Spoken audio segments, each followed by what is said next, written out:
part of the counterculture movement. I had been to the Democratic Convention in 1968. I was in Woodstock in 1969. I was helping run a leather store on Canyon Road. I made belts, purses, and sandals, and had the trappings, long hair, a beard.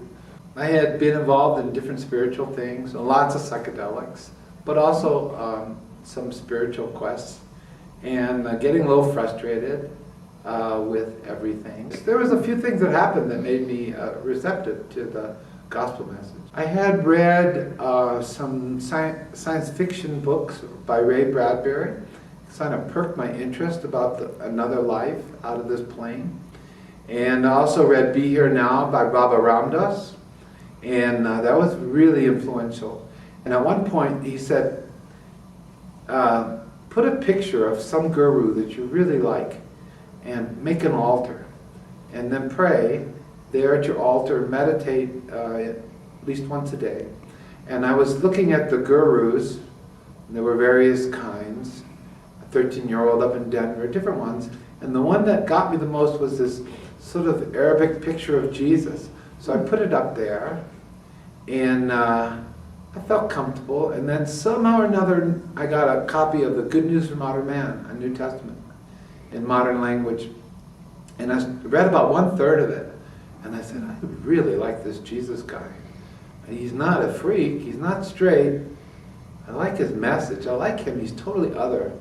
So I began thinking about Jesus, and I heard about Shalom. They had a coffee house called the House of Shalom on Canyon Road, and I started going there.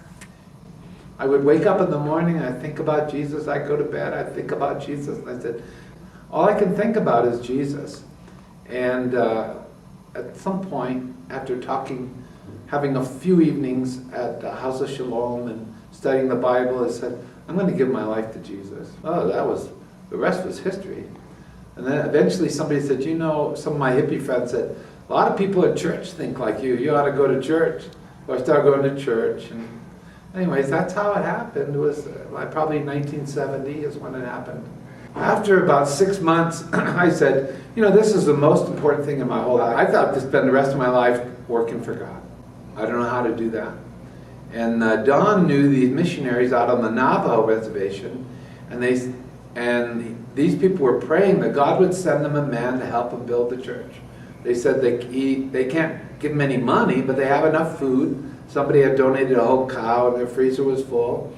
But we could, they said, we could house them and feed them, but we sure need somebody to help us build this church. And then I told Don, I said, you know, I'd like to work for God full time, even though I was just young, new. And he called up these people and said, there's a guy who would like to work for Jesus full time. And that's how I hooked up. And then that was Assemblies of God, and I started working on the Navajo reservation in Crown Point, New Mexico.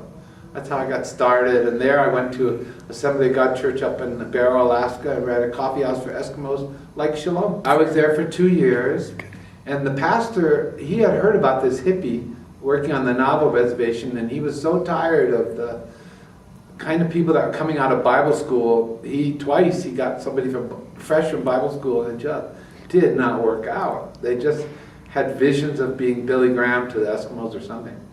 So he saw me working out there, just big old guy working, and he said, and very rough around the edges, and he said, I'd like to have him up in Alaska. So he asked me, he said, would you like to be my youth pastor up in Alaska? So I thought he was just joking, but in about a month he said, what's your answer? And I said, yeah, sure, 21.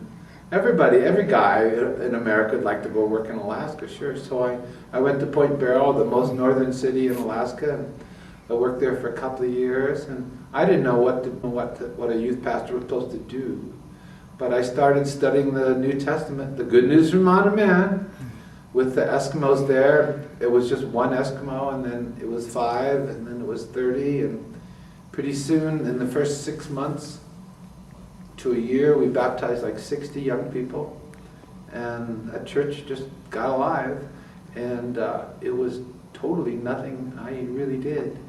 It was just, I was just watching. It was pretty cool. So that's what it was like, and it was like weeks of 100 degrees below zero, and 2 months of no sun, then 2 months of totally sun, and it was pretty unusual, but you know, I had taken enough psychedelics that I was, oh, okay, another reality, oh well.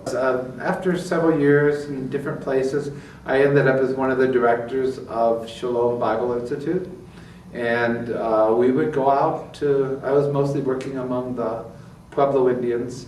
We had a scouting program, and we would take the students from the Bible school and go out and do, I guess you would call it mission work, but we would just work with the young people in those various communities, and that was I did that for several years. That was fun. It was rewarding. Eventually, I became assistant pastor up in Taos with the Assembly of God Church up there, and I worked with Andrew Bush. That kind of came through Shalom too. Well, I felt like Jonathan and his armor bearer. It's like, well, who knows what's going to happen, but we'll see. I live in Taos. I'm still involved in the Presbyterian Church, and I run a retail business. I sell hot tubs. Holy Spirit, come.